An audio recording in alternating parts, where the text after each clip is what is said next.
So I've been lying to a dog for 563 days and it's killing me. Every morning I walk past Kennel 7 and Max is standing there with his paws pressed against the glass, watching the parking lot like his life depends on it.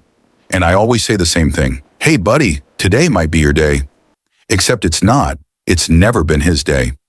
Before we dive in, make sure to hit like, share, and subscribe. And I'm genuinely curious. Where are you watching from? Drop your country name in the comments. I love seeing how far these incredible stories reach. I'm Leo, 27. I work at Mountain View Animal Shelter here in Asheville. Been doing this 3 years now. $16.80 an hour. Max, that's the dog. He's a tan and white pit mix. He's been here 563 days. We've spent over 10 grand keeping him alive, which sounds like a lot until you realize the shelter spends about 18 bucks a day just on his kennel space and food. Yesterday, my boss Sarah pulled me into her office and said his time's up. They're putting him down Friday at noon. That's 72 hours from now.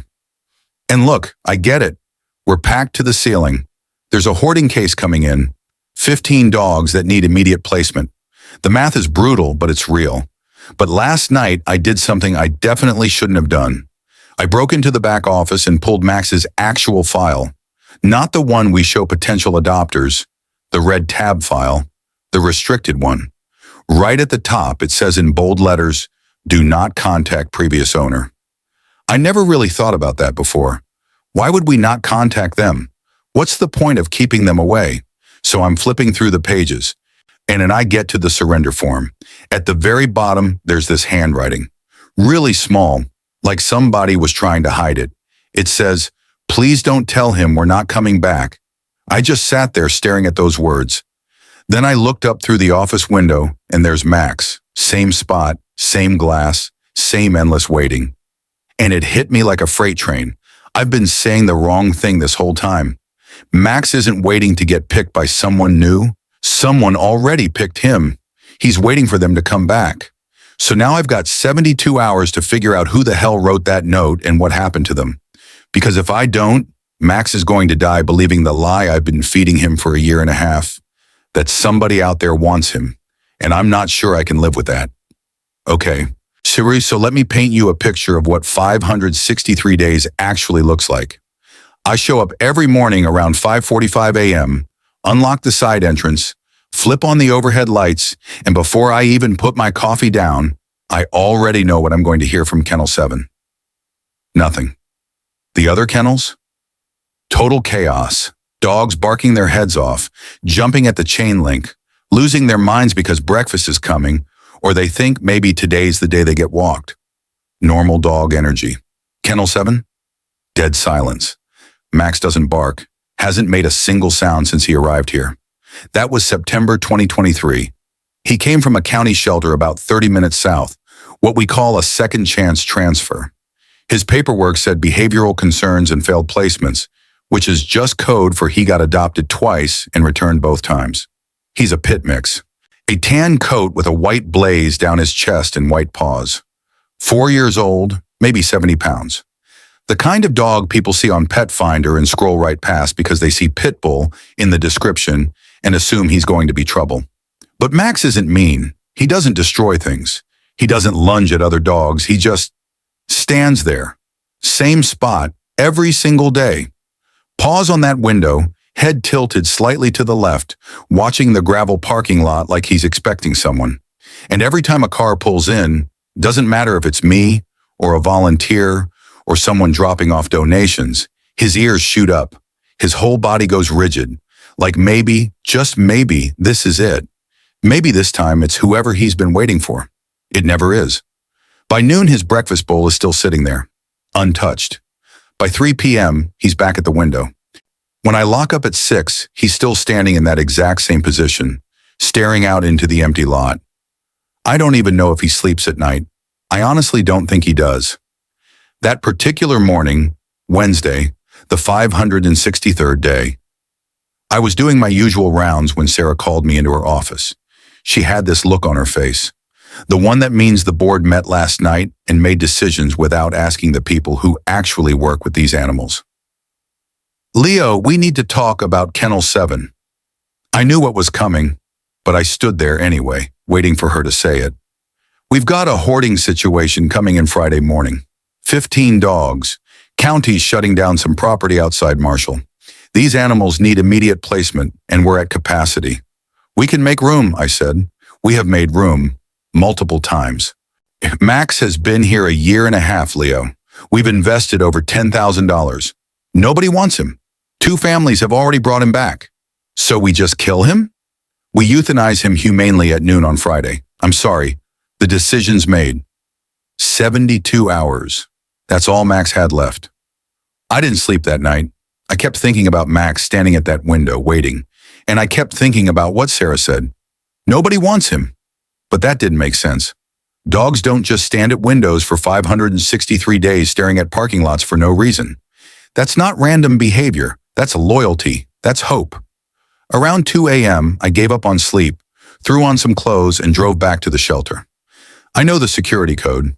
I know which door squeaks and which cameras actually work. The back office is just past the intake room, and Sarah's desk is the one by the window overlooking the kennels.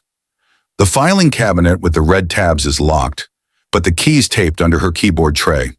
Everyone knows it. We just pretend we don't.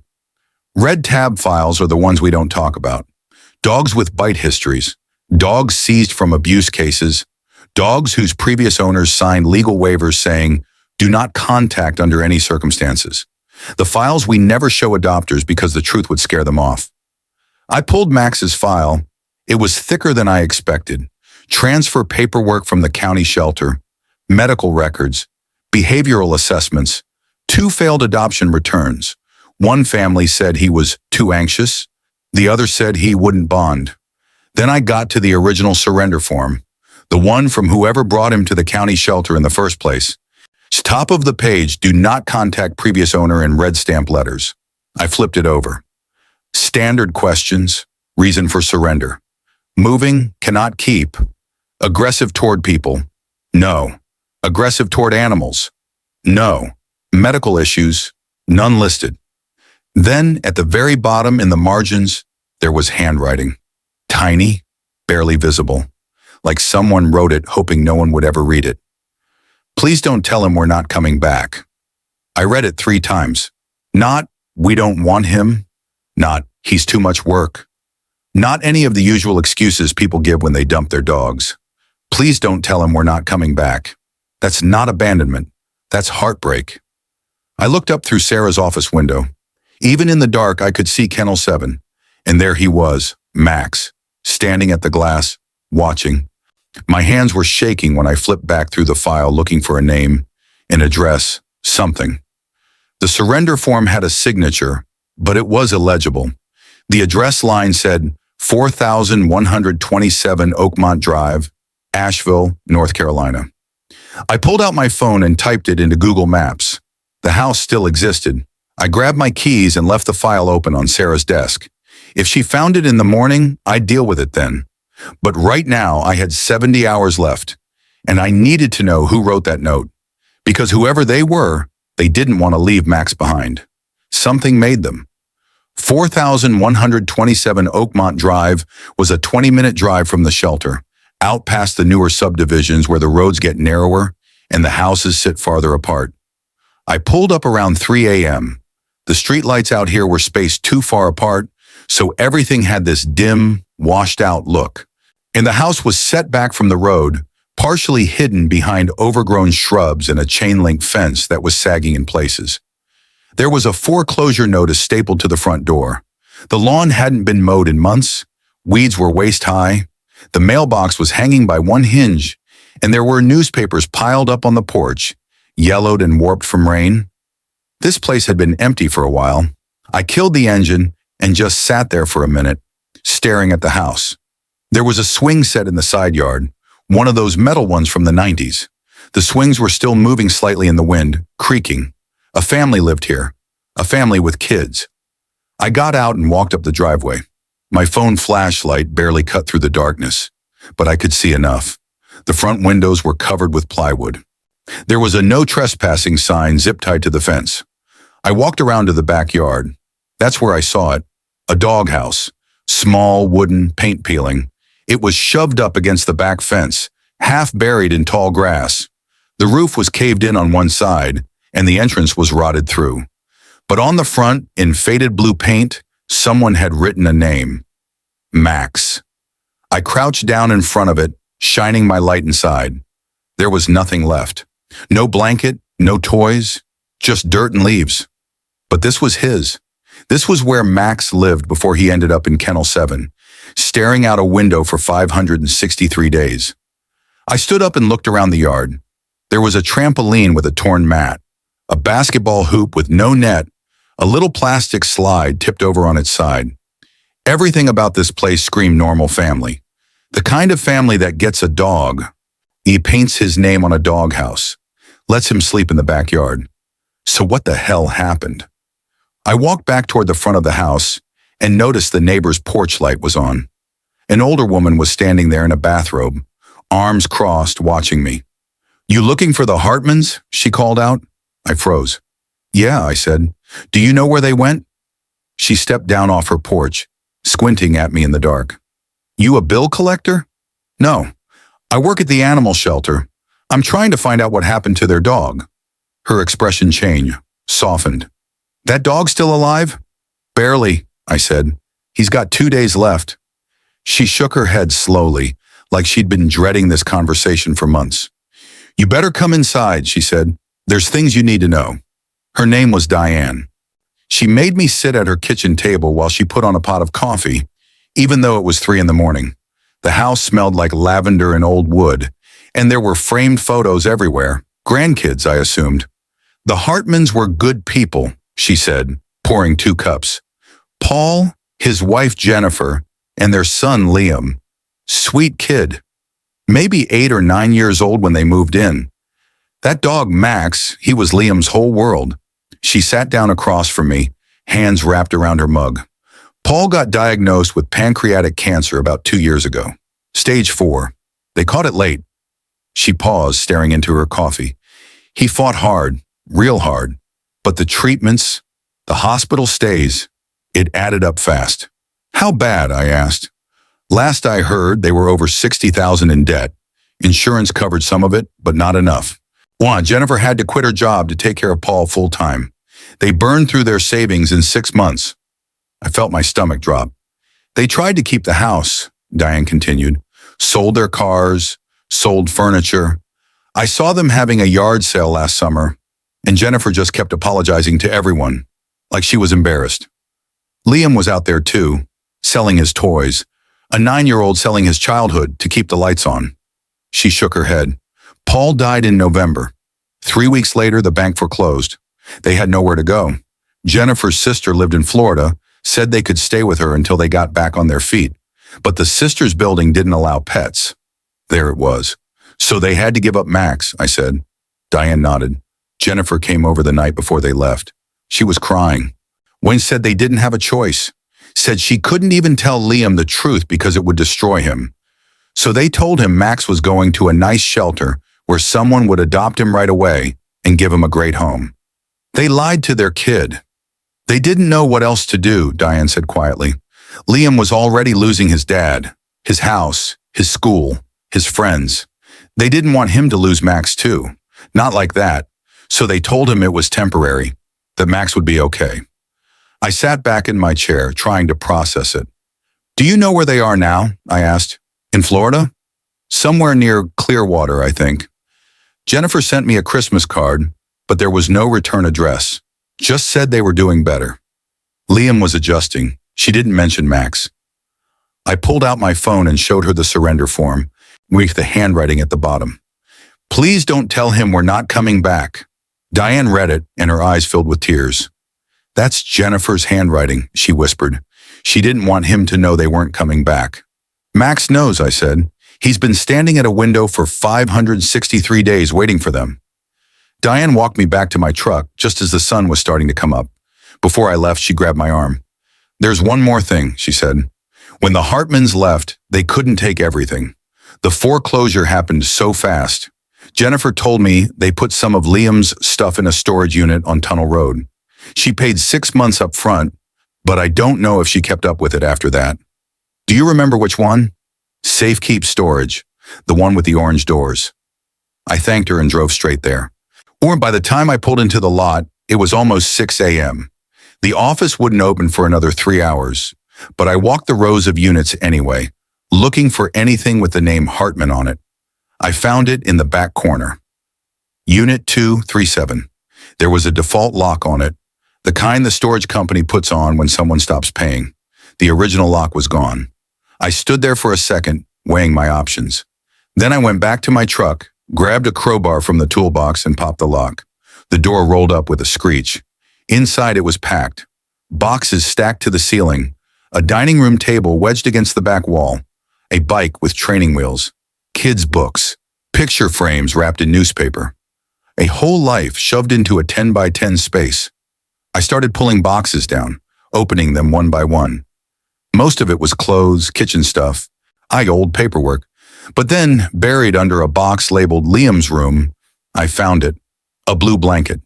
It was small, fleece with cartoon dogs printed all over it, faded, worn. The edges were frayed like it had been washed 1,000 times.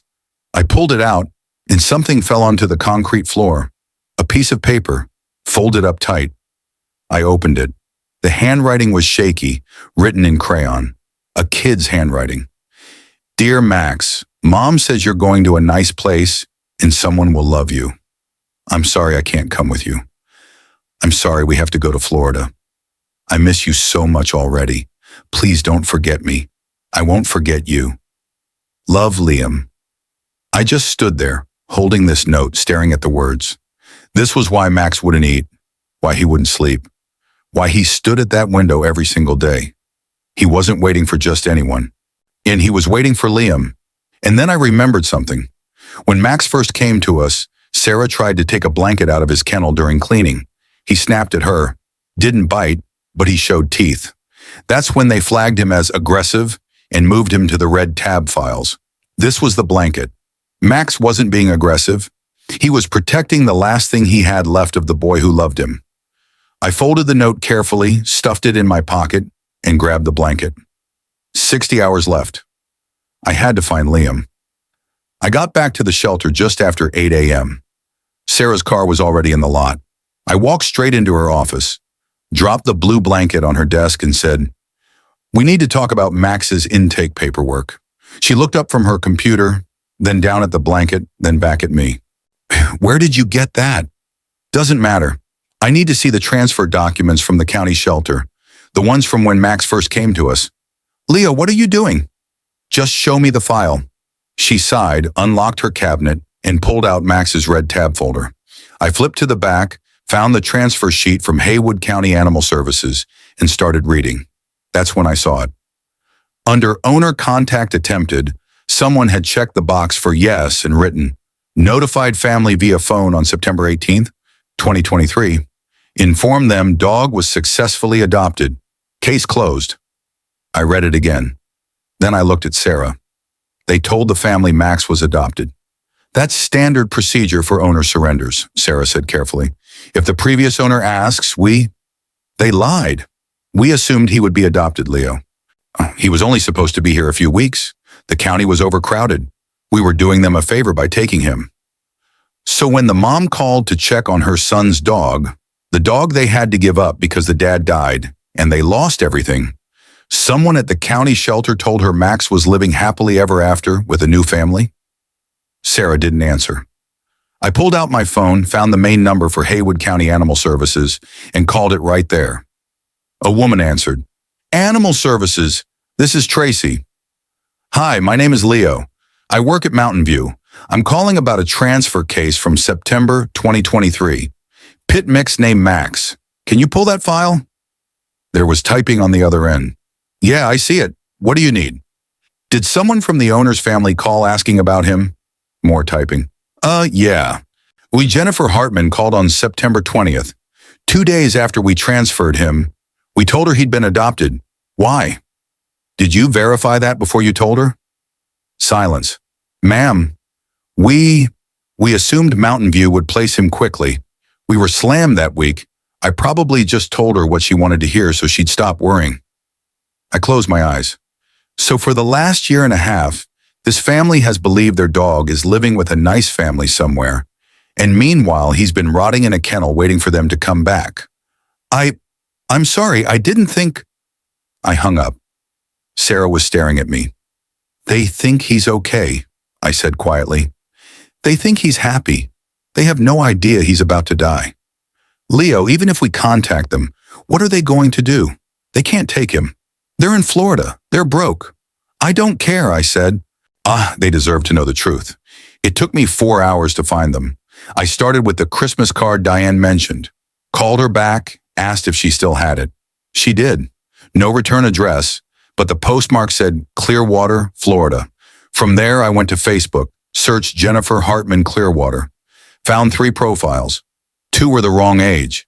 The third had the profile picture set to private, but the cover photo was a beach sunset with a caption, New Beginnings. Posted December 2023. I sent a message. Hi Jennifer, my name is Leo. I work at Mountain View Animal Shelter in Asheville. I need to talk to you about Max. It's urgent. Please call me. I left my number. Then I waited. 2 hours passed. I was in the kennel room, sitting on the floor outside Kennel 7. Max was in his usual spot, paws on the glass, staring at nothing. Hey, my phone rang. Unknown number. Florida area code. Hello. This is Jennifer Hartman. Her voice was shaky. Your message said it's about Max. Is he okay? Did something happen to his family? I closed my eyes. Jennifer, Max doesn't have a family. He's still here, at the shelter. He never got adopted. Silence. What? The county shelter told you he was adopted, but they lied. He's been with us for over a year. He's been here 563 days total. I heard her breath catch. No, they told me. They said he went to a good home. They said, I know, I'm sorry, but he's here and he's scheduled to be euthanized tomorrow at noon. I need to ask you something. Is Liam there? Why? Her voice cracked. Because Max hasn't made a sound since he got here. He doesn't bark. He doesn't play. He just stands at a window all day waiting. And then I found the note, the one Liam wrote, on the blue blanket. She started crying. Please, I said. I just need Liam to say something to him. Anything. Max needs to know he wasn't forgotten. There was muffled talking on the other end. Then a kid's voice. Hello? Liam? Yeah. My name is Leo. I'm a friend of Max's. He misses you, buddy. Do you want to say hi to him? Can I? I stood up and walked to Kennel 7. Max's ears twitched. I pressed the phone against the glass. Go ahead, Liam. He can hear you. There was a pause, then, Maxie, it's me.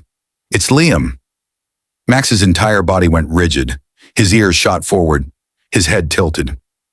I'm so sorry, boy. I'm so sorry we left you. I didn't want to. I miss you so much. And then for the first time in 563 days, Max made a sound. A whine. Soft. Broken. Desperate. He pawed at the glass, made eyes locked on the phone and whined again. Liam was sobbing on the other end. I love you, Max. I love you so much. Max pressed his nose to the glass and didn't move. He finally knew. He wasn't forgotten. Friday morning, 11:55 a.m. I was standing in Sarah's office, and she was standing by the window with her arms crossed, watching the clock on the wall. Leo, this doesn't change anything. The family can't take him. They live in Florida. They have no money. We're out of space. I know. Then what are you asking me to do? Let them sponsor him. She turned around. What? The family can sponsor Max as a permanent shelter resident, a kennel ambassador. He stays here, but he's not available for adoption. He's theirs. They pay what they can afford each month toward his care, and we keep him alive.